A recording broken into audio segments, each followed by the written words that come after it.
말씀이 내게 임하여 이르시되 인자야 너는 예언하여 이르라. 주 여호와께서 이와 같이 말씀하시되 너희는 통곡하며 이르기를 슬프다 이날이여 하라. 그날이 가깝도다. 여호와의 날이 가깝도다. 구름의 날일 것이요 여러 나라들의 때이로다. 애굽의 칼이 임할 것이라. 애굽에서 죽임당한 자들이 엎드러질 때에 구수에 심한 근심이 있을 것이며 애굽의 무리가 잡혀가며 그 터가 홀릴 것이요 구스와 붓과 룻과 모든 섞인 백성과 국가 및 동맹한 땅의 백성들이 그들과 함께 칼에 엎드러지리라. 여호와께서 이같이 말씀하셨느니라. 애굽을 붙들어주는 자도 엎드러질 것이요 애굽의 교만한 권세도 낮아질 것이라.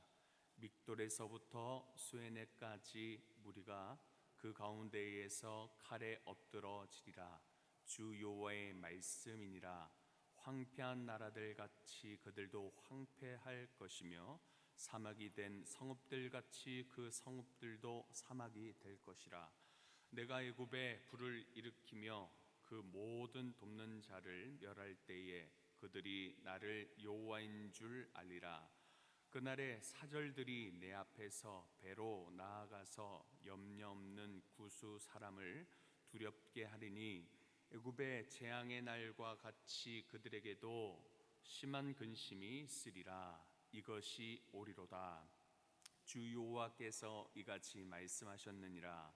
내가 또 바벨론의 느부갓네살 왕의 손으로 애굽의 무리들을 끊으리니 그가 여러 나라 가운데에 강포한 자기 군대를 거느리고 와서 그 땅을 멸망시킬 때에 칼을 빼어 애굽을 쳐서 죽임당한 자로 땅에 가득하게 하리라.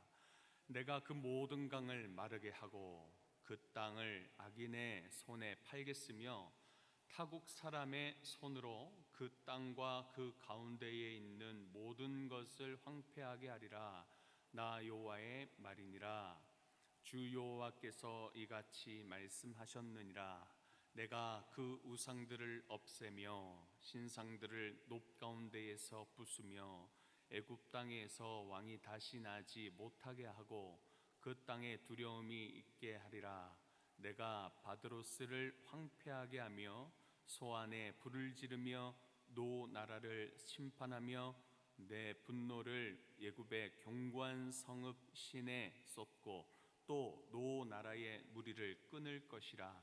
내가 애굽에 불을 일으키리니 신 나라가 심히 근심할 것이며 노 나라는 찢겨 나누일 것이며 높 나라가 날로 대적이 있을 것이며 아웬과 비베셋의 장정들은 칼에 엎드러질 것이며 그 성읍 주민들은 포로가 될 것이라.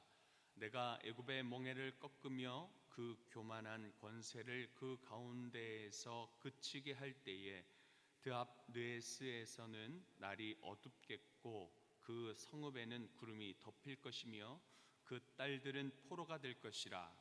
이같이 내가 애굽을 심판하리니 내가 여호와인 줄을 그들이 알리라 하셨다 하라. 11째 해 첫째 달 7째 날에 여호와의 말씀이 내게 임하여 이르시되 인자야 내가 애굽의 바로 왕의 팔을 꺾었더니 칼을 잡을 힘이 있도록 그것을 아주 싸매지도 못하였고 약을 붙여 싸매지도 못하였느니라. 그러므로 주 여호와께서 이같이 말씀하셨느니라. 내가 애굽의 바로 왕을 대적하여 그 두 팔 곧 성한 팔과 이미 꺾인 팔을 꺾어서 칼이 그 손에서 떨어지게 하고 애굽 사람을 뭇 나라 가운데로 흩으며 뭇 백성 가운데로 해칠지라. 내가 바벨론 왕의 팔을 견고하게 하고 내 칼을 그 손에 넘겨주려니와 내가 바로의 팔을 꺾으리니 그가 바벨론 왕 앞에서 고통하기를 죽게 상한 자의 고통하듯 하리라. 내가 바벨론 왕의 팔은 들어주고 바로의 팔은 내려뜨릴 것이라. 내가 내 칼을 바벨론 왕의 손에 넘기고 그를 들어 애굽 땅을 치게 하리니 내가 여호와인 줄을 그들이 알리라. 내가 애굽 사람을 나라들 가운데로 흩으며 백성들 가운데로 해치리니 내가 여호와인 줄을 그들이 알리라. 아멘.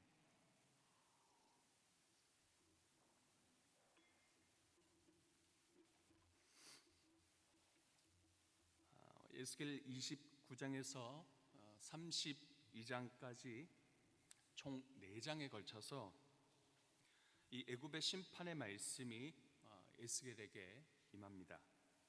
당시 애굽은 최대 강대국이었습니다. 고대 팔레스타인 사회에서 가장 농사가 잘 되는 이 비옥한 땅과 그리고 길게 늘어져 있는 이 나일강으로부터 경제적으로나 군사적으로나 아주 막강한 그런 나라였습니다. 이스라엘에 없는 것은 애굽으로 가면 모두가 다 있었습니다. 그래서 우리가 다 알다시피 흉년이 일어날 때마다 아브라함과 이삭과 야곱 그리고 그의 아들 요셉은 이 애굽의 총리가 되면서 또 그렇게 애굽을 계속 의지하고 찾아가려고 했습니다. 요셉의 때에 총리가 되면서 애굽 고센 땅에서 이스라엘이 거주하게 됩니다. 그러므로 입애굽이 되고 모세의 때에 출애굽하게 되어집니다. 오늘 에스겔 30장은 이전 29장의 배경이라면 요야긴이 바벨론에게 포로로 끌려간 지 10년째 되는 해입니다. 예루살렘 성전 함락이 BC 587년이 되기 약 7개월 전이 됩니다. 이때 새롭게 떠오르는 신인 강국 바로 이 바벨론이죠. 이 바벨론은 애굽을 위협하기 부족함이 전혀 없었습니다. 그러나 애굽을 의지하는 주변국 즉 동맹국들과 하나님만을 의지할 그런 남유다 이스라엘은 애굽이 바벨론에게 패배할 것이란 의심조차 전혀 하지 않는 그런 상황입니다. 그러나 29장에서 바로를 하나님께서 뭐라고 하셨습니까? 이 나일강에 누운 큰 악어라 칭하셨습니다. 그리고 이 애굽을 갈대지팡이라고 하시면서 이 갈대지팡이를 의지하고 붙잡으면 그것이 부러져서 어깨가 찢어지고 허리가 나가게 될 것이라 그렇게 하셨습니다. 사람은 어떻습니까? 눈에 보기 좋게 보이고 그리고 강해 보이는 것을 따르게 되어 있습니다. 사람의 권력과 인맥과 그리고 물질을 너무나 좋아하고 붙잡습니다. 갈대지팡이 같은 애굽을 붙잡았던 이 이스라엘 모습처럼 말이죠. 최강국 애굽을 갈대지팡이로 만드시는 하나님만을 의지하는 것이 하나님의 백성으로 성도로서 걸어가야 할 참된 길인 줄 믿습니다. 오늘 말씀 1절입니다. 또 여호와의 말씀이 내게 임하여 이르시되 하나님의 말씀이 에스겔에게 임하였습니다.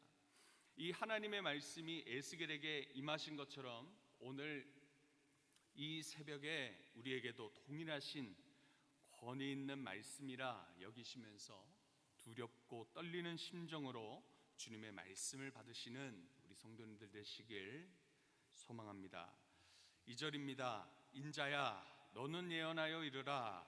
주 여호와께서 이와 같이 말씀하시되 너희는 통곡하며 이르기를 슬프다 이날이여 하라.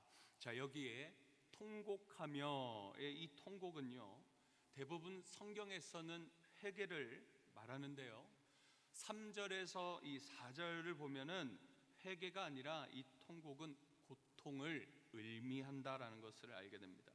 애굽은 늘 약소국들에게 통곡을 주던 나라였지 통곡하며 살던 나라가 아니었습니다. 최강국으로서 평온을 늘 누리면서 살아왔던 그들이었으나 언제나 언젠가 하나님께 크게 환난을 당했던 때가 있었습니다. 언제입니까? 출애굽 때였지요. 하나님께서 모세를 통해서 10가지 재앙을 모두 겪게 하셨습니다. 즉 이 애굽이 믿었던 우상들을 파쇄하시는 이 10가지 재앙이었습니다. 마지막 장자의 죽음과 그리고 애굽의 모든 군사가 홍해에 수장되어지면서 대통곡을 했던 때가 있었습니다. 이것을 생각하면 하나님께서 선포한 이 예언은 두 번째 맞는 통곡이 되는 것입니다. 애굽이 처음 통곡 때에 하나님됨을 알았다면 그것을 보고 몸소 체험했었음에도 불구하고 그들은 하나님의 백성이 되지 못했습니다. 하나님의 백성이 되었다면 이 두 번째 통곡을 보지 않을 수도 있었을 텐데 말이죠. 하나님께서 이 두 번째 에스겔에게 말씀하신 것은 슬프다 이날이여 하라고 그렇게 말씀하셨습니다. 이 슬프다 원어가 뭐냐면 하흐라고 이렇게 말합니다. 마치 슬퍼서 흐느낄 때 내는 소리와 같지요. 하흐. 맞습니다. 의성어로 이 하흐는 이 슬플 때 내는 소리입니다. 하흐, 슬프다 이날이여 하라는 것입니다. 성경에는 이렇게 슬픈 날이 이전에도 없었고 그리고 이후에도 없을 것이다 라고 말하는 것과 같은 것입니다. 이렇게 통곡하며 하흐하며 슬프다 이날이여 하는 이 날은 3절에 이렇게 표현합니다. 3절 보십시다. 그날이 가깝도다. 여호와의 날이 가깝도다. 구름의 날일 것이요 여러 나라들의 때이리로다. 아멘. 자, 여기 그날, 여호와의 날, 구름의 날, 세 가지의 날이 나옵니다. 딱 봐도 같은 의미죠. 여기 구름의 날은 하늘이 구름으로 빽빽하게 가득해서 빛이 없는 어두운 날, 즉 심판의 날을 말합니다. 그리고 3절에 또다시 반복되는 두 개의 동사가 있는 것을 우리는 발견하게 되죠. 가깝도다, 가깝도다. 심판의 날이 곧 임박했다라는 것입니다. 나중에 온다라는 것이 아니라 10년 뒤에 20년 뒤에 온다라는 것이 아니라 이 심판이 언제요? 가깝도다, 가깝도다 하면서 곧 온다 그런 말입니다. 이날은 3절 끝에 보시면 어떤 때라고 말하고 있습니까? 여러 나라들의 때라고 말씀합니다. 자, 여기 여러 나라는 애굽을 붙잡고 있는 나라들을 말하고 있습니다. 동맹국들입니다. 하나님의 때가 이들 가운데 임한다라는 것입니다. 그때에 무슨 일이 일어나는가? 4절의 애굽과 5절의 동맹국들에게 어떻게 되는지 함께 좀 말씀을 보겠습니다. 먼저 4절입니다. 애굽의 칼이 임할 것이라. 애굽에서 죽임당한 자들이 엎드러질 때에 구스에 심한 근심이 있을 것이며 애굽의 무리가 잡혀가며 그 터가 헐릴 것이요. 애굽의 칼이 임한다라는 것은 심판이 임한다라는 것입니다. 이곳에 죽임당한 자들이 엎드러질 때에 구스에 심한 근심이 있을 것이다 라고 합니다. 자, 여기 구스 땅은요 애굽과 늘 항상 따라오는 그런 나라입니다. 에티오피아이죠. 애굽의 남쪽에 있는 정치적으로 애굽의 속국이 바로 구스 땅입니다. 이곳에 심한 근심, 즉 심판이 임한다는 것입니다. 애굽의 무리가 잡혀갈 것이고 그리고 터가 헐린다라는 것은 모든 애굽의 사람들 땅이 전체 나라의 기초가 파괴될 것이다라는 것을 이야기하고 있습니다.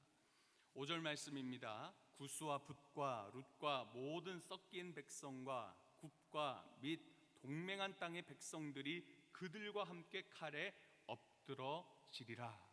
자, 여기 섞인 백성이 나옵니다. 구스와 붓과 룻과 모든 섞인 백성. 이 섞인 백성은 뭐냐면 피가 섞인 애굽과의 혼혈 민족을 말합니다. 어떻게 보면 한 형제를 맺은 그런 나라들이죠. 동맹국의 결국 이들의 결국은 어떻게 됩니까? 애굽과 똑같이 되어집니다. 그들과 함께, 뒤쪽에 보면 그들과 함께 칼에 엎드러지리라 라고 하십니다. 하나님께서는 막무가내로 심판하시는 분이 아니십니다. 사랑하시기 때문에 기다려 주십니다. 그리고 기회를 주십니다. 피할 길을 내어주시고 준비할 시간도 우리에게 충분히 주시는 분이 우리 하나님이십니다. 그러나 우리가 놓치는 이유가 무엇입니까? 우리가 교만해서입니다. 애굽의 왕, 그를 우리는 파라오라고 합니다. 성경에는 바로라고 말하고 있습니다. 이 바로의 뜻이 뭐냐면 큰 집이라고 이야기합니다. 하나님께서 주신 이 큰 집, 이 애굽을 내 집으로 여기고 내가 신이다, 나의 힘, 나의 능력이다 라고 하면서 돌이키지 못한 것입니다. 그렇게 되면 나 혼자뿐만 아니라 섞인 백성, 형제된 백성, 동맹국 모든 여러 나라들도 함께 여호와의 칼에 엎드러지게 된다라는 것입니다. 주님이 주신 은혜를 파라오, 이 바로 이 큰 집을 내 집처럼 여기지 마십시다.